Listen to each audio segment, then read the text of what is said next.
What he meant by calling it revisionist Russia?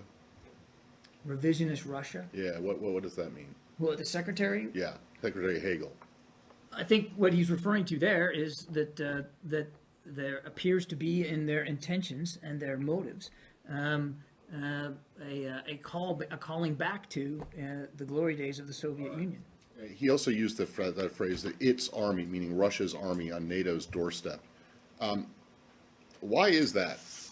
Is it not logical to look at this and say the reason that the Russian army is on NATO, the Russian army is at NATO's doorstep is because NATO has expanded rather than the Russians expanding? That, in other words, NATO has moved closer to Russia rather than Russia moving closer to NATO? Is that not an accurate way to look at this? I think that's the way President Putin probably looks at it. It's certainly not the way that we look at it.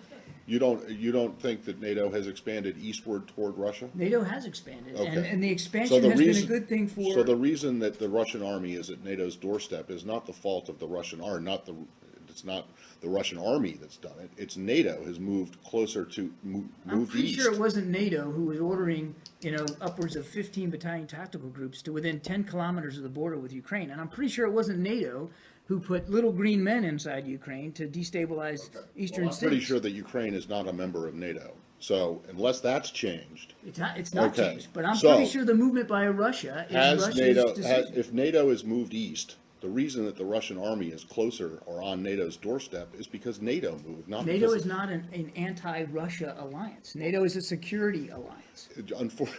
for 50 years it was an anti-Soviet alliance. So Where's do you the not Soviet understand Union it? So do you not understand how, or can you not even see how the Russians will perceive it as a threat, and the fact that it keeps getting closer to their border? I'm not going to pretend to know what goes in President Putin's mind or Russian military commanders. I mean, I barely got a history degree at the University of South Florida. What I can tell you is that NATO is a defensive alliance. It remains a defensive alliance. Fair enough, but it has moved east. Correct? I mean, that's just a It fact. has expanded, absolutely. Right, exactly. But And there's so the no reason reason for anybody to think the expansion is a hostile or threatening move. And we've been saying that throughout the last 15 years, Matt. It's like you're moving closer to Russia. You're blaming the Russians for being close to NATO. No. That's exactly what Hagel We're said. blaming the Russians for violating the territorial integrity of Ukraine and destabilizing the security which is situation not a inside NATO Europe. member. Which is not a NATO. I see to you Other on that countries point. feel threatened that are NATO members. We can just do a